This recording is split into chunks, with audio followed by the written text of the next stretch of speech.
Loving the fantasy baseball season. Here's a few hitters I look to drop this week. The first guy, Charlie Blackman of the Colorado Rockies. So Blackman, he's been a mainstay in fantasy baseball for many seasons, but now the last couple years the numbers have dropped off a little bit and the batting average, and unfortunately he's out now with a hand fracture. Is Blackman, so he's going to be out probably 6 to 8 weeks, I believe, is Blackman. And on the season, not great numbers, but he was serviceable for 12 and 14 team leagues, 5 home runs, 26 RBIs, 34 runs scored, a 265 average, and still a solid on-base guy at 347. But Blackman, like I said, the better years are behind him. And now with this hand injury and the youth movement a little over there in Colorado, he's an easy hitter to drop, and right now still only 38% of fantasy leagues. So the last few games before he went down, June 6th versus the Giants, 1 for 4, 2 runs. June 7th versus the Giants, 1 for 5, 2 RBIs. June 8th versus the Giants, 1 for 5, a run. June 9th versus the Padres, 0 for 4. And June 10th, where he got hurt in that one, 0 for 1. So right now he's out. Numbers weren't really that productive. I think he's a hitter you could easily get away from this week and drop is Charlie Blackman. The next hit is Willie Castro of the Minnesota Twins. So Willie Castro last week was a nice pickup, but this week here, be a guy to drop. Last week he was a good hit, and this week now we haven't seen much from Castro.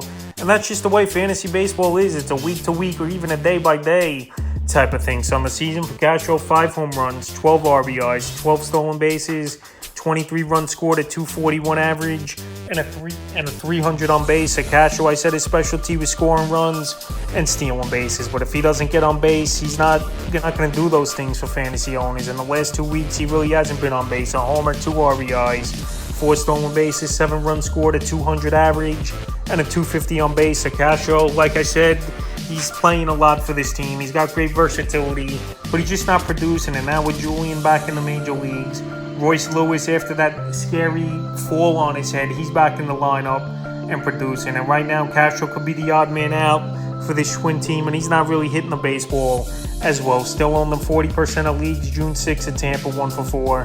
June 7th at the Rays, 0 for 3. June 8th at the Rays, 1 for 4. June 9th at the Blue Jays, 0 for 4. June 10th at the Blue Jays, 0 for 4 with a run. So right now, not really doing much here is Willie Castro.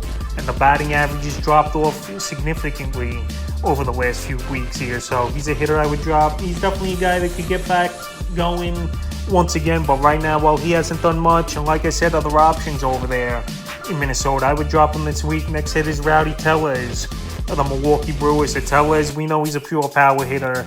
Not going to hit for a lot of average. But right now, he's not even hitting for power.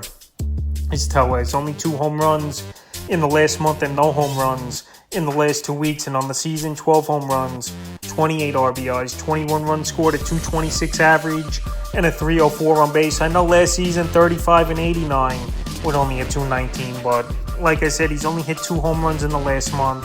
The last 2 weeks, no homers, 2 RBIs, a 133 average, and that's not going to cut it. But obviously, power hitters, they are streaky hitters. A month they can hit 12 home runs, or for a month they can hit 2 home runs. But right now, he's in a bad slump as Tellez. You don't verse lefties in the lineup, which obviously isn't a good thing as well. And this Brewer team, right now, they're free-falling as well of late, losing 4 in a row, and Tellez really hasn't done anything. So right now, while he's in a bad slump, I would drop him, but definitely a hitter to keep an eye on, and you can revisit later in the season. June 6th versus Baltimore, 0 for 4. June 7th versus the O's, 0 for 5. June 8th versus the O's, 0 for 4 in RBI. June 9th versus Oakland, he only pinched hit in that one, 0 for 1. June 10th versus Oakland, 1 for 3.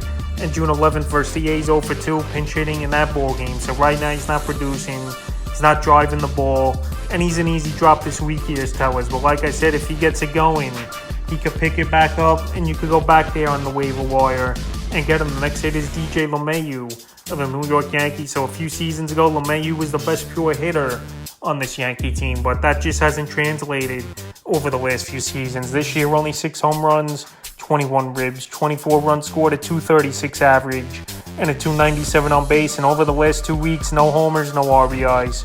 3 runs scored, a 162 average, and a 184 on base. And even to dig deeper, the last month, really nothing. 1 home run, 3 RBIs, 5 runs scored, a 186 average, and a 231 on base. So right now, LeMahieu's not hitting the ball. He's not getting on base. He's not driving in runs. and there's no reason for fantasy owners to keep holding on to him. Still owned in 57% of fantasy leagues. I know people are hoping he turns things around, but even if he does, the numbers still aren't going to be great when it's all said and done. So the last few games for LeMahieu: June 8th versus the White Sox 0 for 4, June 9th versus the Red Sox 2 for 4, June 10th versus the Red Sox 0 for 3, and June 11th versus the Red Sox 1 for 4. So obviously he's dropped down from leadoff in the lineup all the way to 6th to 7th. Usually he's been batting now as LeMahieu. So right now, well, he hasn't had anything going for the last month or really the whole season. There's no reason to hold on to him, and I would drop him this week. And yes, we're already in week 11. You can't be worried about dropping these guys. You give them 10, 11 weeks and they're not producing, I think it's time to drop them. And yes, some of the team in your league most likely will pick up these hitters, and if they do produce, it wouldn't be a good thing, obviously. But if you're down in the standings and these guys haven't done it for you the last 2.5 months here, it's time to drop them. And the fifth and final hitter I look to drop this week is James Outman. The Los Angeles Dodgers are coming into the season.